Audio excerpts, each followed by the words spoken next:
আমাদের প্রতিবাদের প্রেক্ষিতে আমরা যেহেতু বাংলাদেশ বৈষম্যের ভিত্তিতে বাংলাদেশের স্বাধীনতার সার্বভৌমত্ব, সেই বিবেচনায় এই বৈষম্যের বিরুদ্ধে দাঁড়ানো, মুক্তিযুদ্ধের পক্ষে দাঁড়ানো, সেই ক্ষেত্রে আমাদের ছেলেমেয়েরা মুক্তিযুদ্ধের পক্ষে দাঁড়িয়েছে।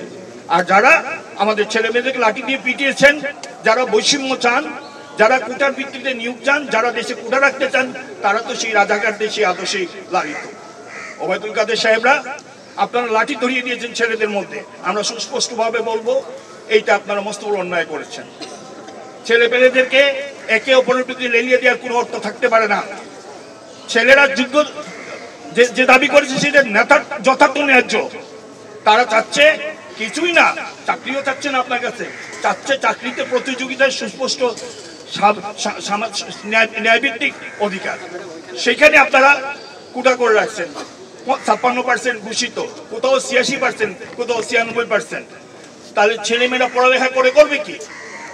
এত বেকারের দেশে তারা তাদের স্বপ্ন প্রথমেই দেখতে পাচ্ছে, আপনারা বন্ধ করে রাখছেন। আপনারা তারপরে এগিয়ে তো কোটা রাখছেন, তারপরে পিএসসির দিকে তাকান, নিয়োগগুলোর দিকে তাকান, সব জায়গাতেই সাধারণ ছেলেমেয়েরা আসতে পারছে না। কাজে সাধারণ ছেলেমেয়েরা মুক্তিযুদ্ধের চেতনায় বৈষম্যের বিরুদ্ধে দাঁড়াবে, সেইটাই স্বাভাবিক, এবং তারা তাই করেছে। আজকে আপনারা তাদের বিরুদ্ধে সবাইকে লেলিয়ে দিয়েছেন। রংপুরের যে ছেলেটা, সেই ছেলেটা দাঁড়িয়েছিল, পুলিশের সামনে দাঁড়িয়েছিল। কি জন্য দাঁড়িয়েছিল? তার আত্মবিশ্বাস ছিল যে পুলিশ অন্তত গুলি করবে না। পুলিশ গুলি করেছে, প্রথম গুলির পরও ছেলেটি দাঁড়িয়েছিল, তারপর পুলিশ গুলি করেছে। আমি বুঝতে পারছি না এই দেশের পুলিশ কি করে পারলো এরকম সামনে একটা ছেলে দাঁড়িয়ে থাকা অবস্থায় দূর থেকে তার উপর গুলি করতে। ছেলেটি তাতে কারো জন্য থ্রেট ছিল না ওই অবস্থায়। সে তার সুস্পষ্ট অবস্থা আমার নিজেও 42 ছোট আছে, আমি পুলিশকে চিনি। আমাদের পুলিশকে তাদের চরিত্র পাল্টাতে হবে।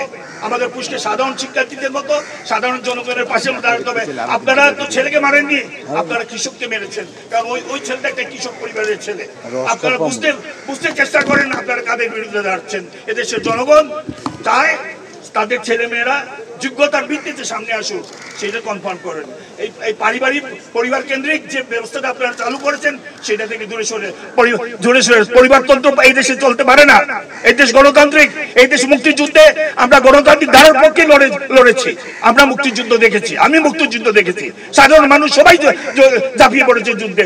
শুধু মুক্তিযুদ্ধ যারা সার্টিফিকেট হোল্ডার তারাই কিসের যোদ্ধা? সবাই যোদ্ধা। এদেশের বিশাল জনগণ মুক্তিযোদ্ধাদেরকে এই করে ওই করে আশ্রয় দিয়েছে। থ্রেট জেনেও, বিপদ জেনেও তারা মুক্তিযোদ্ধাকে খাইয়ে পড়িয়ে রেখেছে। তাদের বাচ্চারা আজকে কোথাও কিছু যোগ্যতা নেই। আপনারা যাদের কাছে সার্টিফিকেট বিক্রি করছেন তারাই যোগ্যতা সম্পন্ন। দুইজন সন্তানের বাবা, 9জন সন্তানের বাবা সার্টিফিকেট বিক্রি করে। আপনারা তাদের জন্য কুটা রাখেন। আচ্ছা, আমার সাধারণ ছেলে মেয়েদের জন্য আপনার কোনো কান্দা নাই। রাজনীতি করেন, দেশের জন্য করেন। কবরে তো পা পড়ে গেছে আপনাদের, আর কদিনের করবেন? এবার অন্তত দেশের মানুষের কথা চিন্তা করেন, দেশের মানুষের অধিকারের কথা চিন্তা করেন, সাধারণ জনগণের কথা চিন্তা করেন। অন্যথায় আজকে যেমন ক্যাম্পাসগুলো বন্ধ করতে হচ্ছে, ক্যাম্পাস থেকে বিতাড়িত বলে, আগামীতে দেশ থেকেও বিতাড়িত হবেন, জায়গা পাবেন।